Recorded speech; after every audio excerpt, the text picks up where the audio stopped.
What's going on, everybody? Eric Bourassa here, and today I want to give you an update on my carpal and cubital tunnel surgeries that I had a year ago. So it has officially been a year since I had my first carpal tunnel surgery, which was, I think, it was on the right side. So that was the one that I got done first. And then at the end of September, or maybe it was like October, was when I got the other side done. At first, it was very painful. After about a day of not elevating my right arm like I was supposed to, it became very swollen and very, very intense pain. Very uncomfortable. By the time I got the left-hand surgery done, I think I did a better job of keeping it elevated. Either that or just what had been done over here wasn't quite as invasive. It may have been worse on the right side, and so that's why the healing process was worse. I'm not totally sure, but I like to think I had some part in making sure that this side healed faster. I am a lefty, so I don't know if that contributed in any way or not to the right side being slower to heal.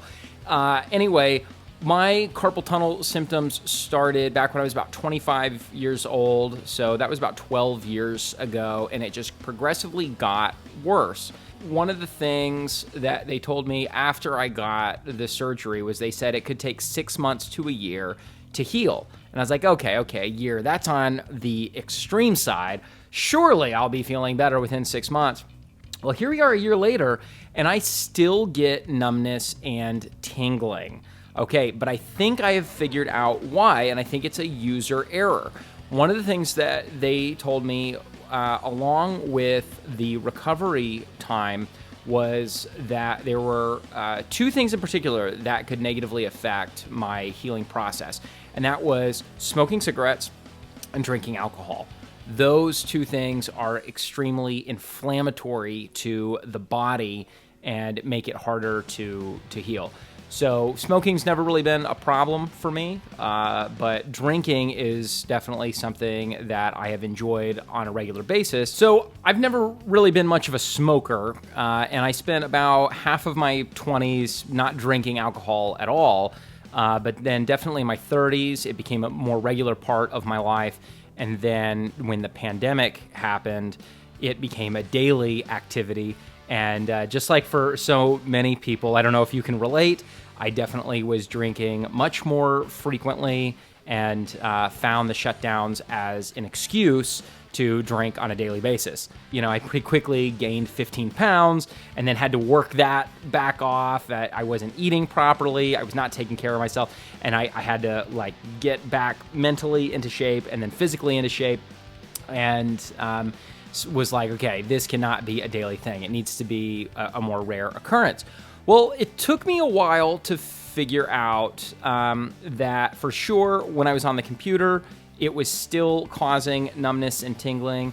And when I was lifting weights, especially when I was working my triceps in particular, I would feel that numbness and tingling. And it took some trial and error, but I tried to figure out, like, why is this still happening? And so I noticed that on weeks that I didn't drink or drank very lightly, I tended to not have this numbness and tingling.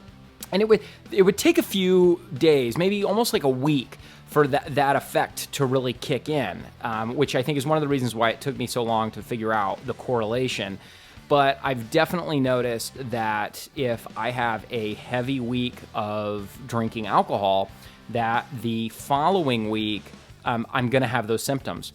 And if I don't, then lo and behold, I don't have those symptoms. So what I think I've kind of concluded is that about 2 to 4 drinks a week is okay for me, and I have no symptoms at all. But any more than that, and then we're risking having those symptoms. Plus, it's just not good for my physical health or my mental health. I think ultimately what will end up happening is I will probably just quit drinking alcohol altogether in the near future. I'm not ready to say I'm totally done with it right now, but but I think I'm going to make it just a very rare occurrence, like, you know, weddings and parties, which are things I don't participate in a whole lot. So that wouldn't be a big deal. Besides, if I only drink once a week, once or twice a week, I do notice I have mood swings as well. Usually about 36 to 48 hours after having had my last drink, I start to get some withdrawal from that. So, I mean, we're talking just after only having a couple of drinks. So I think my body's pretty sensitive to like caffeine and alcohol and sugar. And I think with that in mind, probably the best thing to do is, because it causes the inflammation and causes the carpal and cubital tunnel stuff to sort of resurface, and because of what it just does to me physically and mentally, just adding up all those pieces, I'm kind of like, I'm not so sure this makes sense to continue doing. So that's been kind of my experience over the last year post carpal and cubital tunnel surgery. My scars, you really can't see my scars on my wrists, but and then back here on this arm, yeah, this scar is less noticeable from the cubital tunnel, which is a lot more rare than carpal tunnel. But here, on this arm, I don't know if you can see that.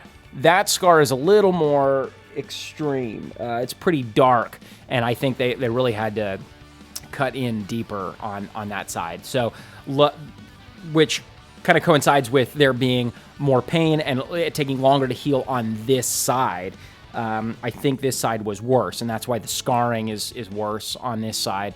So I had been told early on that if there was like different kinds of creams I could put on the scars so that it wouldn't be so dark, but I honestly didn't really care all that much if I had scars on those places or not. So not a big deal for me. But if you do want to prevent scarring, then early on, there's some kind of cream or lotion that you're supposed to rub on it a couple times a day or something that can help that skin heal back. Other than that, it's great. So as long as I stay away from inflammatory things to my body, then the surgeries were successful. There's a part of me that wonders, had I stopped drinking prior to having these surgeries, if that just would have solved the problem.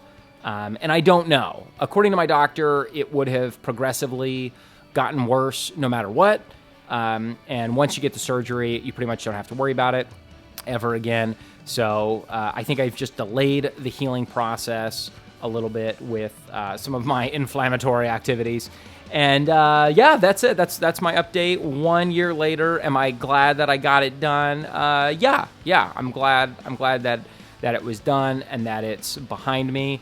And I'll probably do another update in a couple months or maybe in 6 months and kind of see where we're at. But yeah, right now we're at the 1 year mark from getting this side done and just shy of 1 year, the 1 year mark from getting this side done. So cool. Hope you guys have a great day. Let me know if you have symptoms from carpal cubital tunnel. I know we've had a couple guitar students that have pain up here. That's something different. It's really when you get the tingling and the numbness in the fingers, and it's really sensitive here in the wrist, or it's real sensitive back here. Like you get hit in the funny bone and you're like, ah! And that tingling stays. Like nobody likes getting hit in the funny bone, but if you are suffering from cubital tunnel and you get hit back there, it's like, whoa, that tingling in the pinky stays for a long time. And that's really not a lot of fun to deal with. So make sure, keep stretching, keep these joints loose, stay away from things like cigarettes and drinking and excess sugar and things that cause inflammation. And yeah, let me know what your experience has been. Did you get the carpal tunnel surgery done? Did you have cubital tunnel? And was it in both arms? Was it in just one? And what was the healing process like for you? All right, you guys, I'm Eric Bourassa. If you dig this, like and subscribe. I'll see you guys next time.